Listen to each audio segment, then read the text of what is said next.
então não vou conseguir compartilhar. Então, eu vou usar aqui a minha tela. Não estou vendo vocês, então eu peço que vocês, qualquer coisa, me chamem, tá? Tudo bem? Vocês estão me ouvindo? Sim, sim. Beleza, tá bom. Então vem essa segunda parte, né, que é considerada construtiva, que a gente chama de fato de maiêutica, né? Maiêutica porque é uma homenagem à mãe dele, né, que era uma parteira. Na verdade, Sócrates homenageia tanto o pai quanto a mãe. A mãe, homenageada nessa segunda parte, né, do método, porque é como se conhecimento, verdadeiro conhecimento, ele viesse à tona mediante um parto, né? É um parto, de fato, o conhecimento. É um parto buscar a verdade, não é fácil. Mas também tem uma homenagem ao pai. O pai dele era um talhador de pedras. E todas as vezes que ele fala a respeito dessa busca da verdade, ele imagina um esforço brutal, que é o esforço exatamente do talhador de pedras, né? O que é o talhador de pedras? O que é um artífice? É alguém que pega uma pedra bruta e vai, mediante um esforço brutal, né? Vai lapidando aquilo, vai transformando aquilo em algo bonito, né? Vai dando uma forma, vai colocando uma ideia naquilo. Aquilo que estava no plano das ideias, você olha para uma pedra bruta, pontiaguda, toda irregular, toda sem forma, e de repente você transforma aquilo numa imagem, né? Você transforma aquilo em algo belo do ponto de vista estético. Então, por trás daquela beleza, houve um esforço brutal, esforço físico brutal. E é basicamente isso que Sócrates está propondo. Ninguém chega à verdade sem muito esforço. Ninguém chega à verdade se não sofrer dores de parto. Ninguém chega à verdade se não for capaz de sair da sua zona de conforto, se não for capaz de sair do seu mundinho, não for capaz de sair, né, do seu senso comum para chegar ao bom senso, né? Para você chegar ao bom senso, para abandonar o senso comum, é fundamental que haja esforço, disposição e, principalmente, né, o reconhecimento de que você não sabe tudo, o reconhecimento de que é necessário continuar avançando, o reconhecimento de que você não está pronto. Ninguém está pronto. Somos todos caminhantes de um caminho difícil, né? A cada dia, o conhecimento nos surpreende, a busca pela verdade, né, se impõe sobre nós. Então, receber, isso é uma reflexão que a gente precisaria fazer com a igreja, né? Aquela pessoa que recebe um vídeo qualquer, produzido nos calabouços, né, produzido nos porões, né, de gente escrota, e repassa aquilo como se aquilo fosse verdade absoluta, né, porque aquilo favorece a minha ideologia. Isso é algo abjeto, algo que não tem o menor fundamento, não tem a menor relação com a proposta de Jesus Cristo. E eu não estou nem falando de Jesus, eu estou falando de uma tradição filosófica que parte dessa ideia também, que é possível, né? É possível chegar à verdade, mas você só chega à verdade com muito esforço, né? Fazendo um trabalho brutal, às vezes pegando um conhecimento ali bruto e investindo muito tempo naquilo, né? Sentando, lendo, procurando informações, vendo o contraditório para formar um juízo e não simplesmente de maneira rápida passar aquilo adiante, porque aquilo é algo que não condiz com os valores que tanto nós valorizamos e exaltamos, né? Valores valorizados, né? Valores valorados, valores, né, que nós entendemos e consagramos como sendo elementos essenciais, né, na nossa conduta diária, no nosso viver cotidiano, tá bom? Bom, é lógico que um sujeito assim como Sócrates incomoda, né? Incomoda muito. Dizem que o Sócrates histórico vivia, né, sempre com pouca roupa,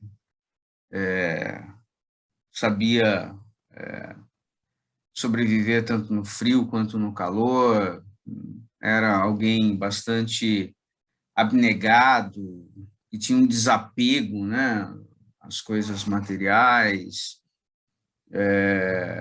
alguém profundamente que cuidava também, né, do próprio aspecto físico. Dizem que participou de algumas batalhas, né, um sujeito fiel, cordato, enfim, né, mas um sujeito que, com essa postura, acaba incomodando, e incomodando muito, né, os políticos da cidade.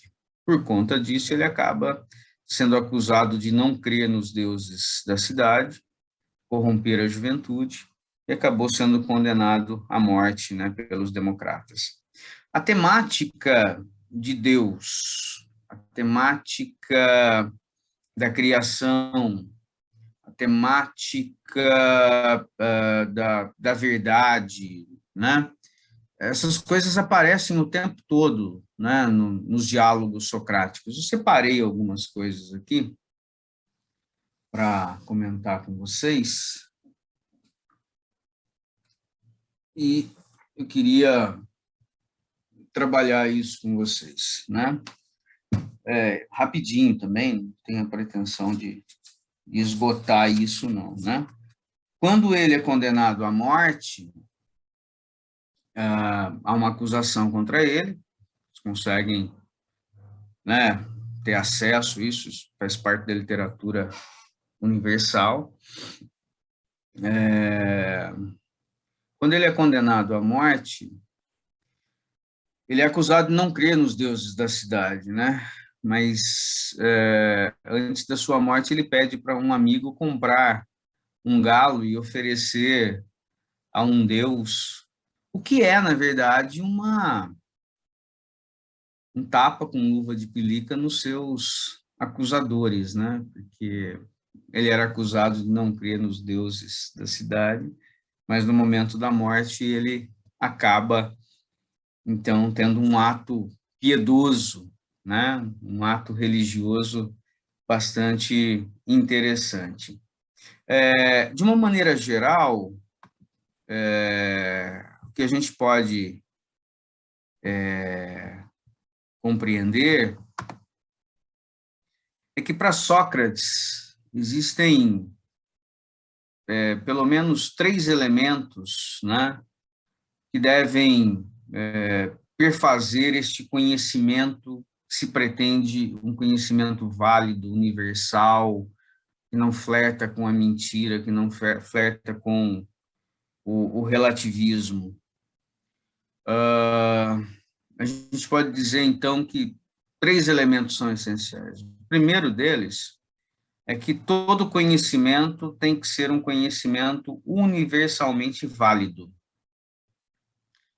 Ou seja, conhecimento é conhecimento. E ele deve valer de maneira universal, né? Porque, senão, né? Se 2 e 2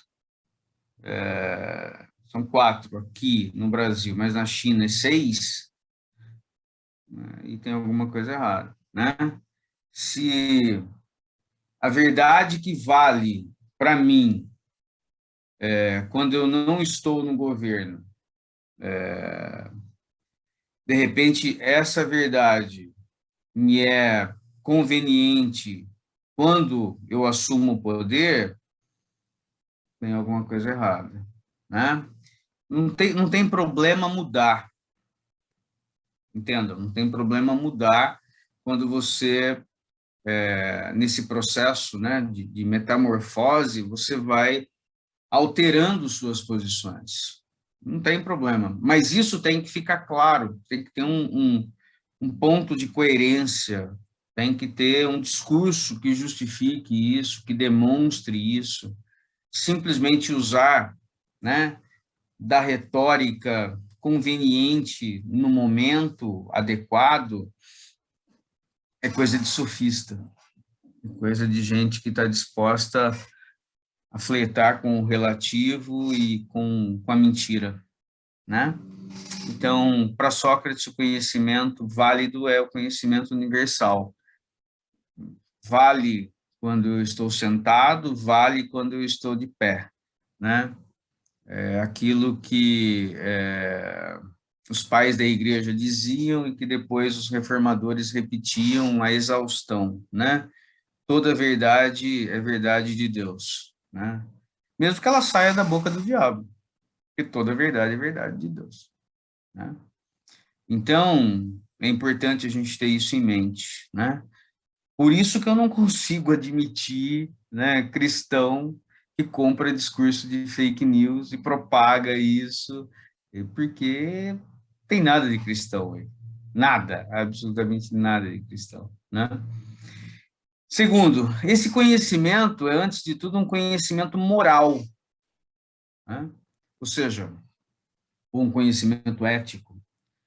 Todo conhecimento deve me levar a agir e a agir bem, né? O conhecimento que fica encastelado e que não serve para mudar a minha prática e não me leva a ter uma conduta, né, diferenciada, que não faz eco para que o meu discurso seja, de fato, um discurso verificável, né?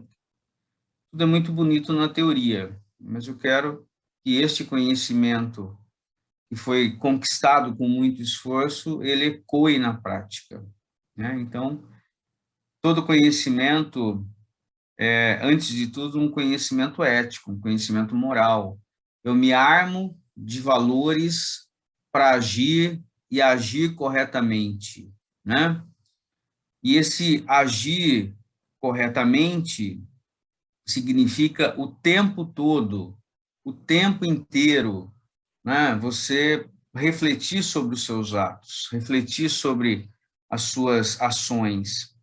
Sócrates tinha tem uma coisa que aparece, né, nos relatos sobre Sócrates, que é o seu famoso daimon, o daimon, que a gente poderia traduzir por demônio, mas não é o demônio no sentido cristão.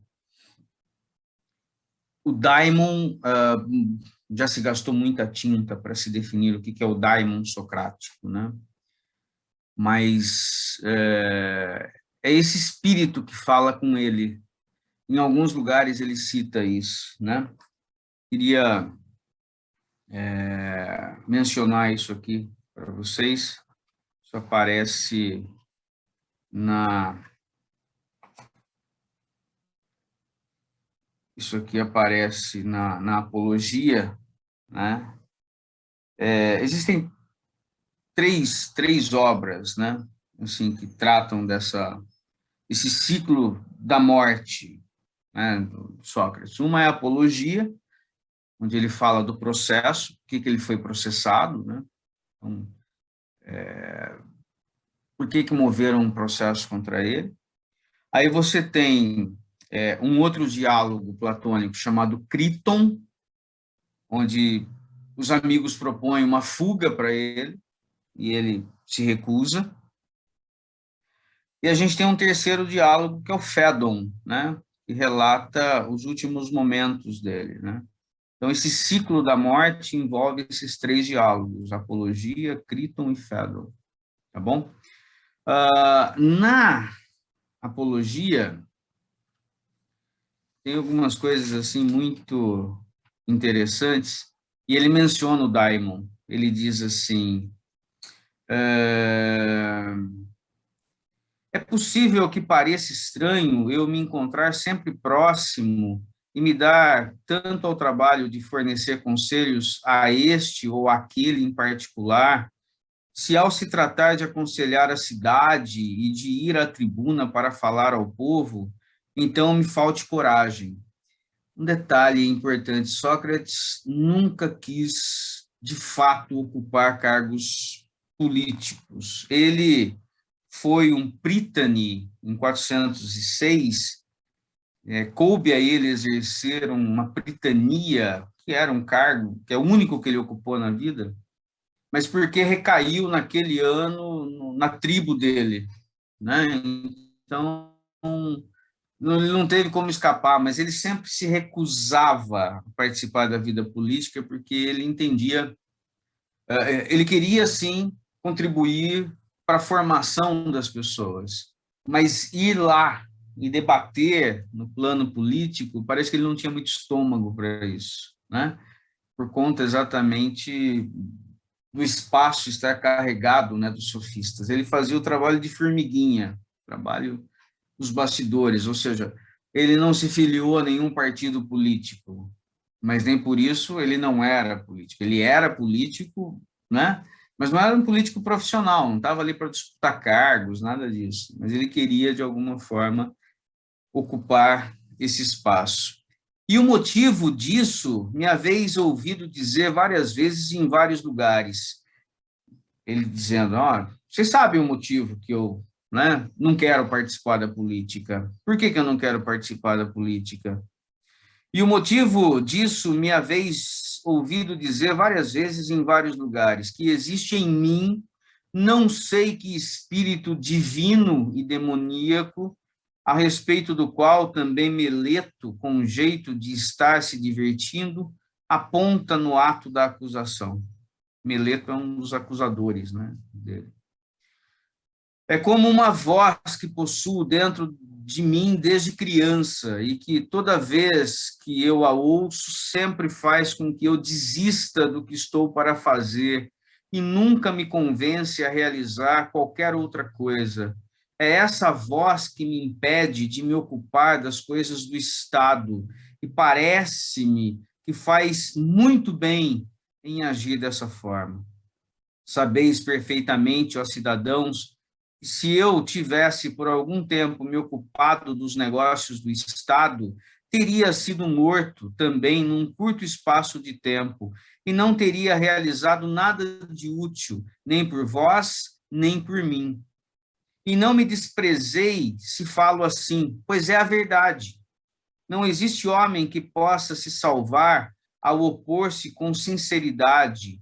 Não digo a vós, mas a qualquer outra multidão, e tente impedir que muitas vezes se cometam injustiças e se infrinjam as leis na cidade. E é também preciso que aquele que luta em defesa do que é justo, se de fato pretende escapar da morte, mesmo que por breve tempo, deve viver da forma privada e não exercer funções públicas, né? E ele diz mais adiante que ele pagou um alto preço, né, quando ele foi Pritani, ele participou da Pritânia, porque houve uma votação, né, tinha acontecido uma batalha, e nessa batalha algumas pessoas morreram, e o comandante do navio não voltou para pegar quem estava. Então, houve um problema assim, e ele foi o único que, em coragem, se opôs, né, à posição da maioria. E é muito difícil quando você faz isso. Lobo solitário, se posicionando contra tudo e contra todos, né? Isso acontece muito em presbitério, né? Tem gente que tem gente que está ali só para dizer sim, você não sabe nem por que está dizendo sim. Tem gente que vai defender suas ideias, né? E às vezes você paga um preço muito alto por isso. Mas a ideia aqui, nesse momento, é reforçar esse daimon, né? Esse daimon, esse espírito, é aquele que no final do dia faz com que ele tenha um diálogo dele com ele mesmo, né? Ou seja, eu sou capaz de refletir, de analisar tudo aquilo que eu fiz. Encontrei uma pessoa, fui mal educado com ela, por que eu fiz isso? Né? Então, no final do dia, esse daimon o acusa. É lógico que é muito fácil fazer a transposição para o mundo cristão. Nós temos o Espírito Santo, que também dialoga conosco a todo tempo, nos dizendo, olha, você tem feito, você tem defendido, e você tem, né, praticado, não é algo legal. Então, é importantíssimo a gente ter essas referências, né? Ou seja, esse diálogo, no caso dele, é um diálogo dele com ele mesmo. É o diálogo, alguns falam 2+1, ou 1+1, né? É um diálogo que vai, no fundo, fazer com que ele avalie, né? Que ele faça uma introspecção, que ele olhe para dentro de si e diga, puxa, tem uma série de coisas erradas aqui que precisam ser corrigidas, né? Isso o levou a não aceitar cargos no Estado, mas há outras situações onde o daimon aparece, né? E é importante isso porque a palavra felicidade em grego é eudaimonia. Eudaimonia, que aparece muito na tradição aristotélica, eudaimonia significa espírito bom. Prefixo eu, é bom, boa, né?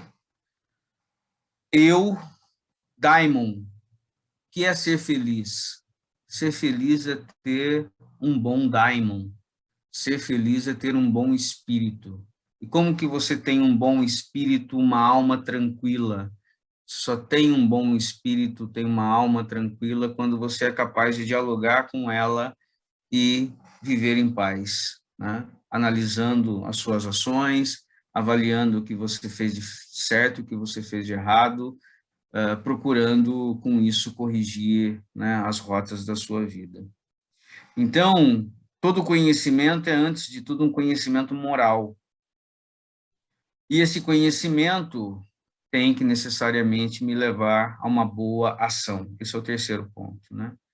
Eu me armo de conhecimento moral, conhecimento é universalmente válido, conhecimento é, antes de tudo, moral, e este conhecimento precisa me levar a uma boa ação. Essa boa ação é fruto exatamente de tudo isso que eu estou propondo aqui para vocês. Portanto, a ética socrática, ela é uma ética racionalista, ela é